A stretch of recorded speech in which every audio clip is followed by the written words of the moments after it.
Hello, and welcome to a special episode of Tales from the Grey Library. I am Mark, the producer and host of this episode, and today I am joined by four familiar faces to the Grey Library. Would everybody like to introduce themselves? Hi, I'm Zach. I've guest GM'd a season of Tales from the Grey Library, and I'm Tales of the Outer Rim podcast. Hi, I'm Erica Goodwitch, everyone's favorite mercenary. I am supposed to have GM'd a Tales of the Grey Library. It's still in process.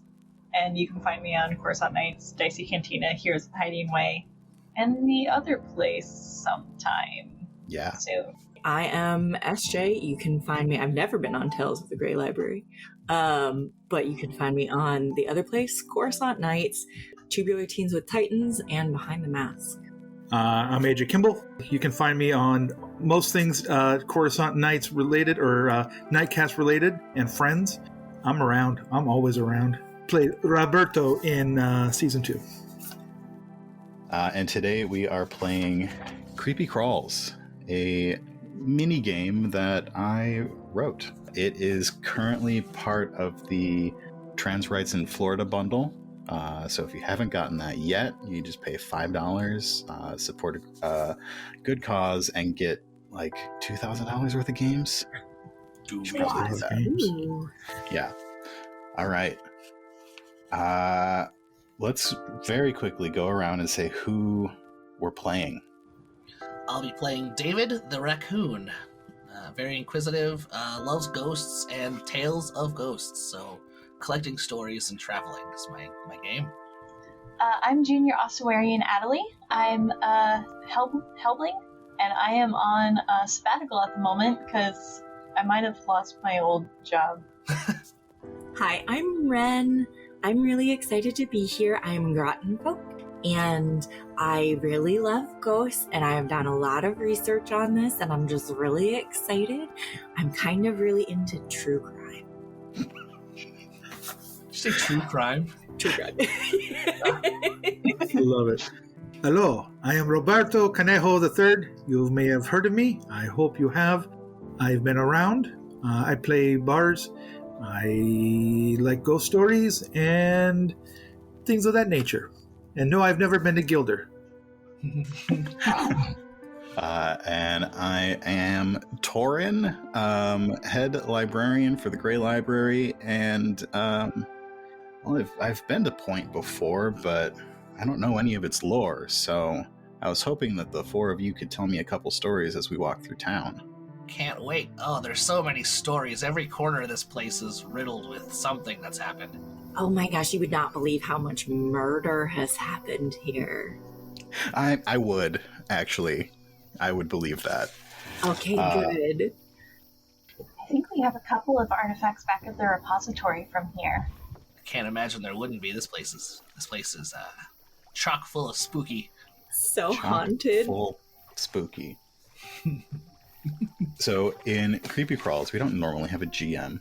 I am going to be acting as the person who is holding the rules, and my four companions are going to be telling ghost stories about our city of Pointe.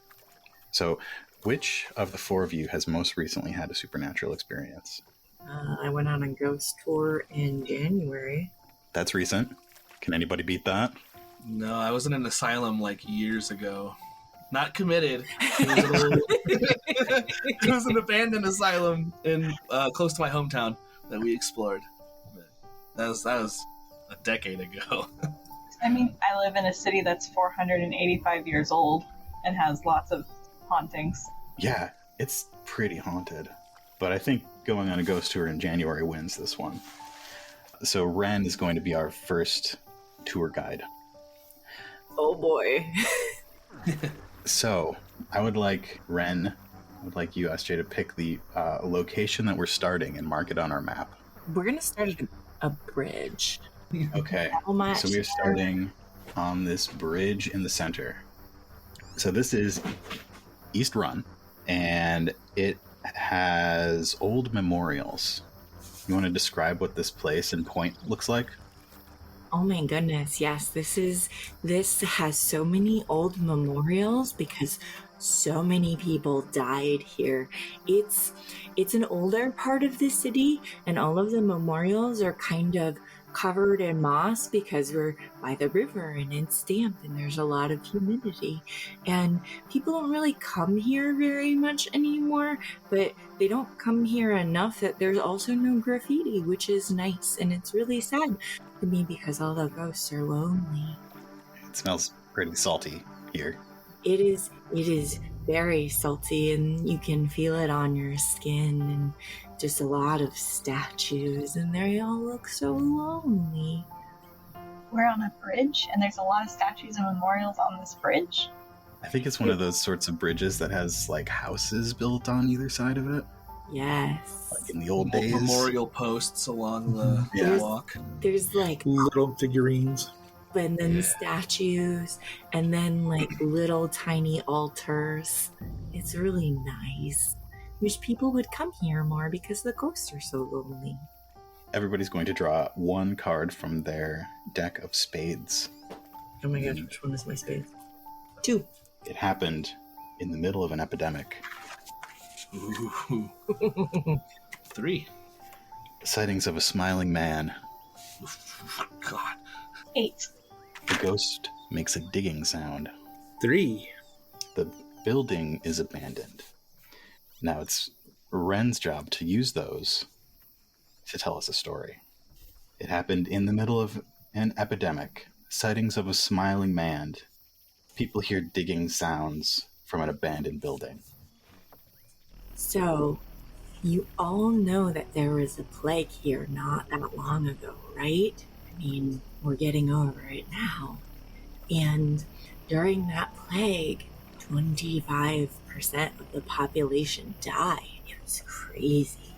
But you know, there was one person who didn't die from the plague, but they died anyway. So there was this lovely young human lady who used to carry flowers during the plague to help cheer everyone up. And there was one house that she would always stop at. Nobody was there, but she always left flowers, and then the flowers disappeared. Well, she was going about her route one day, and then, in the doorway, she thought she saw this smiling man. But it couldn't be, because no one was there. I mean, family had died early on during the plague. So then she went on, and the next day she came back, and in another window she saw the smiling man. But it was just out of the corner of her eye. She went on. The third day she comes back, and she thinks she sees the smiling man in the doorway. So she puts the flower down, and she goes and she hides behind that merchant cart over there. And she waits, and she watches, and she sees this hand come out and draw the flower back. So she knows that there must be somebody there. They need some help. So she waits, and she waits, and she sneaks quietly over the door, and she peeks in. And inside, it's just a regular house. It looks like people live there. So she knows that somebody must need help. When she walks in, she hears a scraping. It's coming from the other room. Somebody must need some help. So she tiptoes over to the other room, and she looks around, and it's a kitchen. And again she hears, and thinking that it must be the smiling man, she goes to the corner in the kitchen. There's a cupboard, and again. So she opens the cupboard door and looks down, and what does she see? She sees stairs leading down, and a flash of something like a smile. So she creeps down the stairs, and the noise comes again. She makes it down the stairs, and then boom! The door shuts. She was never seen again. But sometimes when you go by the house, there's a flower and a flash of a smiling man scratching. And we all look over and there's a flower. Now that was a good bit of folklore, but if nobody ever saw her again, how do people know the story? Well, I mean, like, this is a small town, right? People talk. Okay. And I know I come from, the Kanara and we're always on the move, but how come that cart's not moving? That's the same cart for the whole pandemic? Of course. Because they're the merchant stalls. I mean, like... No. It's folklore. There's a little wiggle room. I'll just write this down. I'm collecting stories, both true and false, so... I mean, okay. You can go Now on, on. whenever I encounter a cat and I hear that scratching, I'm never going to think the same thing again. This is terrifying. I just wanted to say, that seems like, a class 2, Torren, with the illusion and the ability to snatch and grab? I think that's a class 2, right? Yeah, that sounds about right. And the group of us continue on. It is evening, and we head... Which way do we head, David? You're our next tour guide. Ooh, okay. We pick our next spot and try and draw a line. I think we'll travel up the banks and then across to this herald, this horn. I'm assuming there's like a statue or something there. The Isian mail. So there's a delivery service building there. Okay. And everybody's going to draw another card from the spades. And we're going to start. Yep. Okay. Start with David. 8. Adely. 2. Rabberto. 7. Wren. Ace. Oh.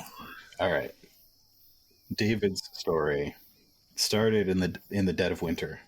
Sightings of a lonely woman. The ghost hasn't been seen in a few years, and the building is still owned by the same family. So this happened, let's say, I think it was about 7-8 years ago. All right, 7 or 8 years. There was a woman who would constantly come to the Isian mail, waiting for a delivery from who knows who. But she came every day. She was here all the time. You could always see her passing by, stopping at the Isian mail, and maybe she'd hang for a while or she'd leave, but she'd always come back. She came like 3 or 4 times a day. You could set your clock by it, so you could watch by it. And she one winter it was the coldest winter we've had in decades, and they found her frozen in one of the alleys as she was heading to the Isian mail. And for the longest time, if you ever came at those there were about 3 times during the day, you could see a glimpse of the ghost wandering the alleys, moving towards the Isian mail. But for some reason, about, I don't know, maybe a year ago, it stopped, and nobody's seen it ever since. But the same families lived here on the corner, and it coincided with the birth of their youngest son. And ever since then, the ghost, we haven't seen the ghost wander at all. But it was so spooky because you'd be walking the street and thinking you're walking next to someone, and then poof, they're gone, and you're like, whoa. It was terrifying, but at the same time, it was really comforting because she wasn't malicious. It was just a wandering spirit. But yeah, it was ever since the little one was born at the corner house here. For some reason, we haven't seen her wandering since. Some say that she may inhabit the body of the child. It's spooky, but at the same time, it's not so bad. She's not like harming anybody. Hopefully. Sounds like she causes dogs to bark. Well, I mean, a lot of animals react to spirits, so it wouldn't surprise me. I wonder if any of the dogs in town will start barking at this child once he grows up and starts wandering around. Ooh, we should test that. How are we supposed to test that? Well, you get a dog and you walk by the child, or you walk the child by a dog, So we're gonna kidnap a random child. Well, no, we'll just Or start a walking random dogs dog. around the house. We could have a dog walking business. It would be super fun. You four can start your dog walking business, but I think Caleb will be interested in hearing this spirit in a baby theory. You can make money and test a theory. Yeah, I like that. It's science. Where are we going next, Adely? Probably not too far. We are walking after all. This is a decent sized city. We just walked like a half a mile. We're going to have to get some refreshments. Oh, this is where we're going. Going to the little copse of trees. Right here. Those 2 trees. All right. Adely is drawing the first card. We're still in spades. Still in spades. 4. 4. Rabberto. 8. Wren. Jack. And David. 5. 5. It happened about 100 years ago. There are sightings of a large black dog. The ghost, it's a very hairy dog. It has long, shaggy hair. And the building it's spotted at is now a brewery. Perfect. It's a Black Dog Brewery. I would like to go there, please. Right. So about 100 years ago, a large, shaggy black dog was seen, Some sort of phantom dog. and now that house is a brewery. I see trees there. Is that like a tiny corner park or something? Like a... Yeah, there's like 2 little trees there, which is what drew me over here. Yeah, So there's I some think the trees in the brewery middle is of a probably- square. Right across the way from the trees, but we're going to stand under the trees because it's more atmospheric. Yeah. So we're looking at this brewery. I think the brewery may have some seating outside. It can be a warmer month, and we can hear the people enjoying their time at the brewery, not thinking about this horror story of what was once here. Here in the neighborhood of East Run, there once was a wealthy man. He had a very nice home. In fact, it's that building over there. Now, this wealthy man was wealthy because he was kind of a miser. He was very unfriendly to his neighbors. He always thought someone was out to get something from him. And when it came time that the last of his family was passing on, all she asked of him was if he could care for her dog. The miser, who lived in a very nice home filled with very nice things and didn't want dog hair or dog slobber or a rambunctious thing bustling around his home, possibly destroying his very nice things, told his sister yes, so that he would not cause her trouble in her final days. But when it came time to take the dog into his home, he instead took the beast to the far side of the city and left it lashed to a tree, much like these trees we're standing between now. A massive storm shook the shores of Pointe that night, and the miser sat in his bed with not a care in the world, for he had a good roof and warm sheets, and if he had a single thought for the dog, he did not record it. It does not live today. Weeks passed, and one day as the miser is leaving his home, he sees something in the shadow of these 2 trees, a big, shaggy black dog lashed to the tree, staring, thinking that he must have misseen something. He continues on his way, and when he comes back that evening, the dog is not there. This goes on for about a month. Every so often, from the corner of his eye, he sees the dog between these trees, and he grows more and more anxious and worried and paranoid. He thinks maybe somebody is watching him, staking out his home to steal his nice things. He comes over to the trees sometimes to see if there is evidence of the big black dog. He sees nothing. He asks the neighbor, who's very surprised that he's talked to him, if she sees the big black dog. And she just looks at him like he's grown a second head. He grows sick and weak, and he sees the dog more and more often. The sicker he gets, the more he sees it. Until finally he is on his deathbed. He's had to spend all of his money in pursuit of his health. His home is bare. It's all he has left. And now he sees the dog all the time.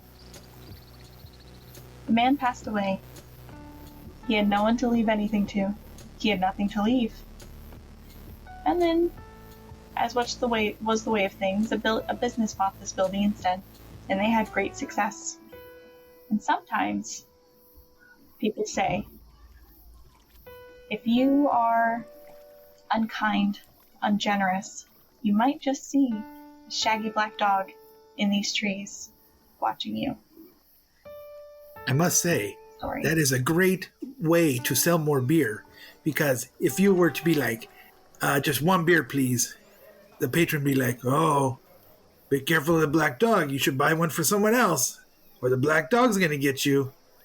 Well, then you start buying rounds of beers. That makes good sense. I like this story. It's a good story. But it prevents a lot of dying and ditching, too, because, wow, that explains why I see people staring at the trees walking by so quickly sometimes, I suppose. I've never seen the dog. That would, oh my god. They really did name towers the over. brewery aptly. Maybe we should stop for a drink on the before we continue the journey. I'll buy Oh, you yes. Oh, that sounds like around. a great idea. Yeah, we got time. The night is young.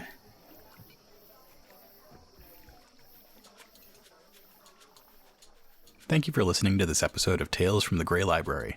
Thank you to SJ, Erica, AJ, and Zach for playing on these episodes. Be sure to check the show notes for links to all their projects. Creepy Crawls can be found at nightcastcreative.itch.io. Tales from the Grey Library was produced by Nightcast Creative. For more about us and the things that we make, visit nightcastcreative.com.